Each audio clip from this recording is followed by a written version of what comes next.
Hoy con nosotros, Kilis.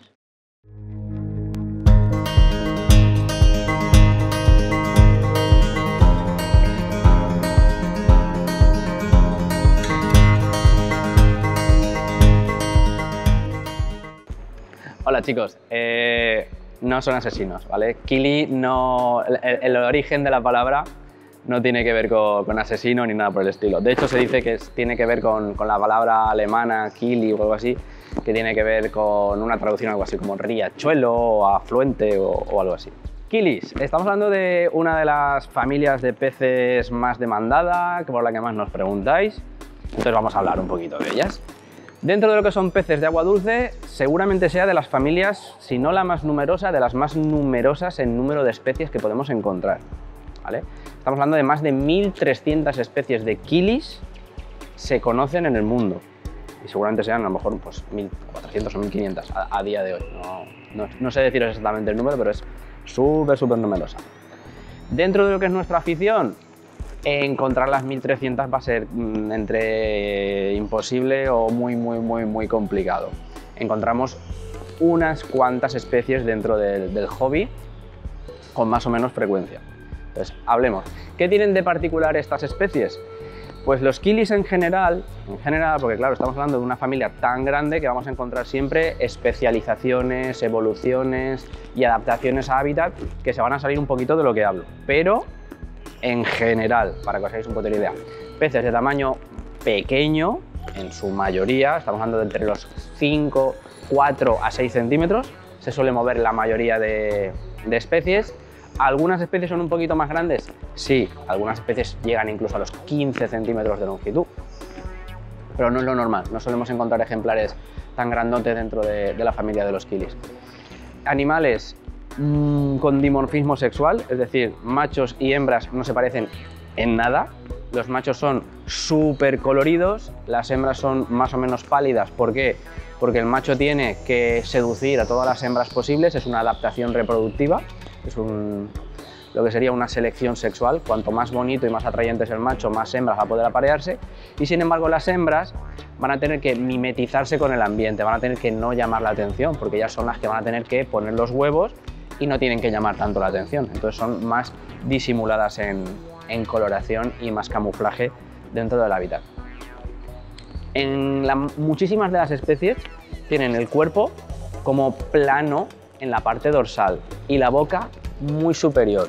Eso quiere decir que la mayoría son de hábitat superficial, ¿vale? Habitan aguas muy superficiales.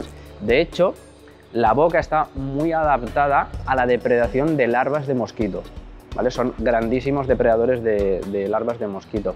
De hecho, en sitios donde había problemas de malaria, como por ejemplo aquí mismo, de donde somos nosotros, en Valencia, originalmente ha habido problemas históricos a nivel malaria, que ya prácticamente ni se recuerdan porque hace muchísimos años que está solventado el tema, pero una de las grandes soluciones que había era aprovechar dos de las especies de Kilis que tenemos aquí en nuestro territorio, Samaruk y Fartet, liño, ¿vale? Animales nuestros que se conozcan. ¿Qué hacen? Como son tan buenos depredadores de larvas, pues ellos son los que limpiaban de larvas de mosquito e impedían la aparición o la extensión de la malaria dentro de hábitats. Eso se ha hecho aquí y eso se ha hecho en muchísimos países. Sitios donde hay mucha concentración de mosquito anófeles, que es el que transmite la malaria, se ha introducido, eso es lo que estaba mal hecho, se han introducido especies que puedan depredar al mosquito. Está mal en el momento que metemos especies que son de fuera, ¿vale? No voy a entrar mucho más en el tema de especies invasoras. Entonces, especies de Kilis que podemos encontrar dentro del mercado, barbaridades. A nivel colecciones particulares, pues hay auténticos coleccionistas que encuentran de todo. Entonces, voy a hacer una diferenciación muy grande de cómo separamos en la acuariofilia los Kilis. Tenemos especies anuales y especies no anuales. Las especies anuales son increíbles. A nivel evolutivo estamos hablando de que son animales que viven en sitios donde el agua aparece y desaparece. Estamos hablando de charcas que en la época de lluvias se inundan y cuando llega la época seca desaparece el agua. Y dices, ¿y cómo va a vivir un pez si la charca está seca? Pues ahí estamos. Son peces tan adaptados a la época de lluvia y sequía que su método de vida y reproducción va asociado a esto. Y luego tenemos los kilis no anuales. Son animales que pueden vivir en el Amazonas, que pueden vivir en ríos tropicales, que pueden vivir en sitios así, y como no se les va a secar nunca el hábitat, pues no tienen la necesidad de adaptarse de la otra manera. Entonces son animales que pueden vivir 4 o 5 años sin ningún problema, ¿vale? Tienen una esperanza de vida muchísimo mayor. Los kilis anuales, estamos hablando de especies que viven desde los 6 a los 9, 10, 11 meses como mucho. Como os decía, llueve, se llena la charca y aquí viene la adaptación.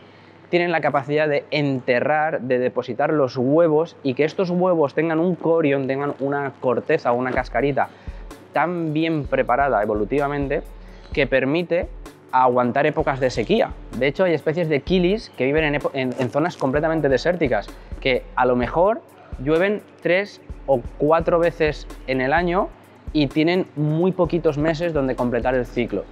Lo que hacen estos animalitos es tener un crecimiento espectacular, porque realmente hay especies de hecho, el vertebrado más rápidamente reproducible y que se utiliza incluso para modelos de laboratorio es un kili. En 3 semanas se consiguen ejemplares adultos reproductores. Haceros la idea de la velocidad a la que crecen y se desarrollan estos animales. Lo normal que un kili al mes y medio, 6, 7, 8 semanas máximo, tengamos adultos reproductores. El emparejamiento, un macho va a intentar criar con todas las hembras que puedas, hacen un cortejo más o menos bonito, porque la verdad es que el macho tiene unos bailes y hace unos movimientos muy sinuosos y muy chulos, con unos colores brutales, muchísimas, o sea, casi todas las especies que se comercializan en acuariofilia son porque los machos son muy bonitos, y es verdad que los machos son muy bonitos, en directo son espectaculares. Entonces, se hace el emparejamiento, la hembra va a depositar los huevos y esos huevos se conservan.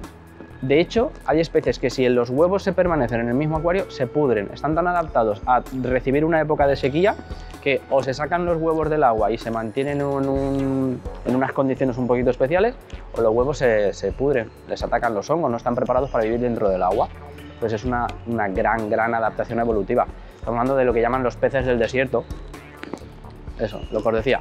Época de lluvias, nacen, crecen muy rápido, se reproducen a toda velocidad, depositan los huevos para que soporten cuando llegue la época seca y es así. ¿Cómo se comercializa a nivel aficionado muchas de las especies de coleccionista? Pues lo que hacen es, se crían, se sacan los huevos y se mantienen bien en mopas de nylon, en turba o similar. Yo en su momento, que también he pasado fueron de hecho de mis primeros peces que mantuve.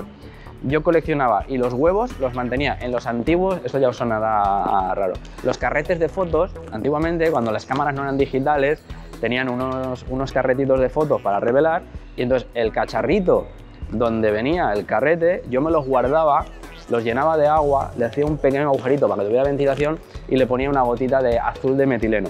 Con eso me apuntaba la fecha de puesta del animalito y sabía que dependiendo de la especie hay auténticas listas que se pueden encontrar de cuánto tiempo de incubación tienen. Entonces yo me apuntaba, pues mira, tengo una Phaeosemion que aproximadamente en 2 meses o en 3 meses o en 4 meses van a empezar a eclosionar los huevos. Entonces yo tenía mi colección de carretitos con mis huevecitos dentro, todos rotulados con fechas, con nombres y con todo, y ¿qué hacía? A partir de la fecha tal me iba todos los días y abría los botecitos y miraba, ya no ha nacido ninguno, me espero, al día siguiente, aquí ya tengo uno, venga, me los iba llevando al acuario y los iba engordando. Entonces es muy chulo de hacer. Pero bueno, eso ya es a nivel un poco más friki de las especies. A nivel mantenimiento general, pues para acuarios comunitarios se pueden tener, en general sí, precauciones. Los machos de kili son muy intolerantes con otros machos. Como os decía, viven en hábitats muy reducidos y muy temporales, con lo cual van a defenderlo a muerte para poder reproducirse en el menor tiempo posible con el mayor número de hembras. Entonces, varios machos dentro de un acuario tenemos que darles bastantes litros, si no, entre ellos habrá un dominante que se pelee con todos los demás machos dentro del acuario. Con hembras en exceso, las que queráis. El macho va a aparearse con todas las que pueda y más, ¿vale? Lo otro os decía, boca. Si los veis, la boca de los kilis es relativamente ancha y grande. De hecho, hay especies como una... Lo que pasa es que no es anual, es de las especies no anuales. El Panchax, ¿vale? El Lineatus, es un kili que alcanza 15 centímetros los machos, tiene una boca pues, como un zapato, o sea, es que abre, y si quisiéramos tener los Panchax con guppies, incluso con platis, con neones y con tetras pequeños, se los va a ir comiendo todos. Aunque lo compréis en chiquitito, van a depredar bastante fácil. El resto de especies de 4 o 5 centímetros, mientras no les quepa por la boca, no tienen por qué ser excesivamente territoriales ni agresivos con el resto de compañeros. Gambas se las comen todas, garantizado. Tan solo recomiendo una especie de kili para tener en gambarios, y sería el kili payaso, el Epiplatis annulatus, si no recuerdo mal, ¿vale? ¿Por qué? Porque es una de las especies más enanas que hay. Adulto, estamos en torno a los 3 centímetros. De hecho, las hembras se van a plantar en unos 2 y poquito. Entonces es un animalito muy bonito, muy chulo, de hábitat completamente superficial y que sí que cogería alguna de las crías de gamba, pero en general no, ¿vale? Son una muy buena opción para los acuarios comunitarios en cuanto que el tercio superior del agua lo van a habitar. O sea, ejemplos de peces, coridoras van por el suelo, neones, platis, guppies, todo esto van a ir por la zona media, un poquito alta, y los kilis especialmente se van a mover en la zona alta, ¿vale? Como os decía, tienen todo el cuerpo plano por la parte de arriba porque están acostumbrados a vivir en la superficie, notan bien las vibraciones, ven muy bien cualquier cosa que esté por la zona de arriba y son grandes depredadores de esto. En cuanto a la alimentación, como os decía, como están adaptados a vivir con lo mínimo y en muy poco tiempo, pues enseguida se adaptan a comer casi cualquier cosa. Comida comercial de cualquier tipo, congelada y similar, la aceptan sin ningún problema. Base más bien carnívora, lo cual no quiere decir que algún componente vegetal lo toleran muy bien, porque también es verdad que pueden llegar a picotear alguna alguita, aunque no es lo común. Más cosas. Hábitat. ¿De dónde vienen los kilis? De casi todo el mundo. Hay kilis en América del Norte, Central y Sur. Hay en Europa, en el sur, en España, aquí. Hay en África, en muchísimas de las zonas de África, incluso hasta Sudáfrica, llegan a haber especies de kilis. Y luego en Asia también hay. ¿Dónde no hay? No hay en la Antártida, no hay en el Ártico y no hay en Australia. No hay especies de kilis en Australia. Hay kilis incluso en islas del Pacífico, hay un montón y del Índico. Se han adaptado a sitios increíbles. ¿Cómo se supone que llegan estos peces a estos sitios? Pues como os decía, que ponen huevos en las charcas secas y se acumulan ahí. Pues imaginaros que viene un tornado, que viene mucho aire o cualquier cosa, arrastra arena, arrastra polvo y al mismo tiempo que hace eso, se lleva los huevos a otro sitio en una nube. Llueve, caerían en otro sitio, en otra charca, y de ahí nacerían los kilis. Entonces, así han conseguido colonizar muchos sitios. De hecho, algunas de las teorías que dicen ¿han llovido peces? Pues dicen que posiblemente sea porque en una cosa parecida, en el que algún tornado o alguna tormenta o algún viento muy fuerte ha elevado la arena seca con huevos de kili, al llegar a las nubes han tenido suficiente humedad para poder eclosionar y de ahí llover y caer. Lo veo altamente improbable. Más fácil que un tornado arrastre peces vivos de una charca o de un lago y se los lleve a otro sitio. No lo acabo de creer que vivan allí, pues sobre todo por la bajada de temperatura, que no creo que la aguantaran. Pero bueno, se oyen muchas cosas. Respecto a la reproducción, lo que os he dicho, un macho con varias hembras pondrán huevos y averiguar muy bien qué tipo de especies son, si son anuales o no anuales.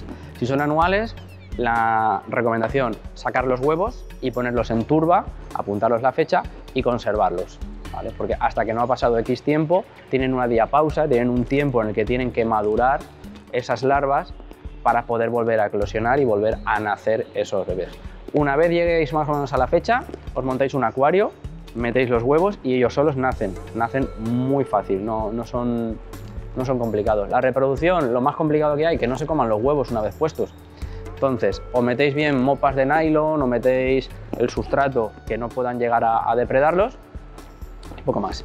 Los padres no cuidan las crías, los padres no respetan las crías, con lo cual, si tenéis kilis adultos, no metáis crías porque se las comen todas, ¿vale? Esa es otra recomendación que tenemos que tener con ellos. El tamaño del acuario para los kilis, pues os informáis del tamaño máximo que tengan ellos al crecer. Y a ver, kilis pequeñitos, pues como os decía, del Epiplatis annulatus, que es el kili payaso, pues con 15-20 litros podemos empezar a plantearnos tener estos kilis.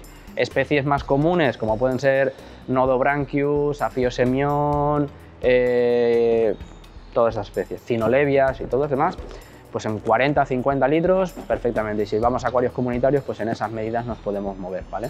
En los acuarios comunitarios, evitar compañeros pequeños, ¿vale? Como os he dicho, boca grande es la máxima precaución que tenéis que tener. Y evitar también peces que se parezcan en color, porque no es que sean especialmente territoriales con peces que no se parecen en nada, pero sí que es verdad que si ven algo que se les parece, el macho se pone a la defensiva con ellos, ¿vale? Respecto a colores, infinitos.